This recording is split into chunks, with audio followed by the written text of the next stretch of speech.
बिहार विधानसभा चुनाव के पहले चरण का चुनाव प्रचार थम चुका है। 6 नवंबर को पहले चरण के लिए वोटिंग होगी। पूरे चुनाव के दौरान बिहार का सीमांचल चर्चा में रहा। यह मुस्लिम बहुल इलाका है और यहां पर एआईएमआईएम ने प्रत्याशी उतारकर प्रमुख राजनीतिक दलों खासकर महागठबंधन की धड़कनें बढ़ा दी हैं। असदुद्दीन ओवैसी की पार्टी एआईएमआईएम बिहार में 32 विधानसभा सीटों पर चुनाव लड़ रही है और उसके 90% से अधिक उम्मीदवार मुस्लिम बहुल इलाकों से हैं। असदुद्दीन ओवैसी और उनकी पार्टी पहले बिहार में महागठबंधन में शामिल होना चाहती थी और इसके लिए उन्होंने आरजेडी प्रमुख लालू और विपक्ष के नेता तेजस्वी को भी पत्र लिखे थे, लेकिन कोई जवाब नहीं मिला। मीडिया से बातचीत में एक डिबेट चल रही थी जिसमें एआईएमआईएम के नेता शोएब जमी भी मौजूद थे। डिबेट के दौरान ही शोएब जमी ने तेजस्वी और कांग्रेस को चेतावनी देते हुए कहा, जैसे महाभारत में कौरवों से 5 गांव पांडवों से मांगे थे और नहीं दिया तो महाभारत हुआ।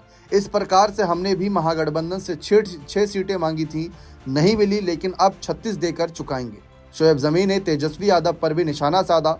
उन्होंने कहा कि तेजस्वी यादव ने कहा था कि ओबीसी साहब के कपड़े और चेहरे देखकर तो लगता है कि वो एक्सट्रीमिस्ट हैं। शोएब जमी ने तेजस्वी यादव को चैलेंज देते हुए कहा कि वह अगर एक्सट्रीमिस्ट हैं इंग्लिश में लिखकर दिखा दे तो मैं मान जाऊंगा। तो इस तरीके से बयानबाजी हो रही है। वहीं 2020 के विधानसभा चुनाव में ओवैसी ने सीमांचल में 20 सीटों पर उम्मीदवार उतारे थे, उसमें से 5 उम्मीदवारों ने जीत दर्ज कर ली।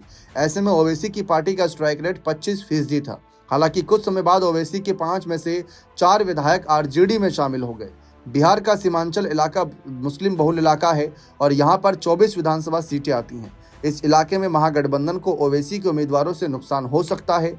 वहीं जो भी यहाँ पर कह सकते हैं महागठबंधन के समर्थन में आ रहे हैं स्टार प्रचारक, वो तो साफ कह रहे हैं कि भाई बंटना नहीं है। हाल ही में किरासन ने भी ये बात कही कि बंटना नहीं है, मुस्लिम वोटरों को एक साथ रहना है, यहाँ पर महागठबंधन का साथ देना है, तो यही अपील की जा रही है। लेकिन क्या सचमुच 6 सीट ना देना महागठबंधन को कहीं भारी तो नहीं पड़ जाएगा? याद दिला दे, पिछली बार ग्रैंड डेमोक्रेटिक सेक्युलर फ्रंट बना हुआ था जिसमें ओवैसी शामिल थे, जिसमें मायावती और उपेंद्र कुशवाहा भी थे। लेकिन इस बार मायावती और उपेंद्र कुशवाहा अलग है, यानी जो दलित और मुस्लिम का समीकरण बना था उसका फायदा तो मिला था, लेकिन इस बार शायद उतना फायदा नहीं मिलता दिख रहा है। बने रहें चैनल के साथ। बहुत बहुत शुक्रिया।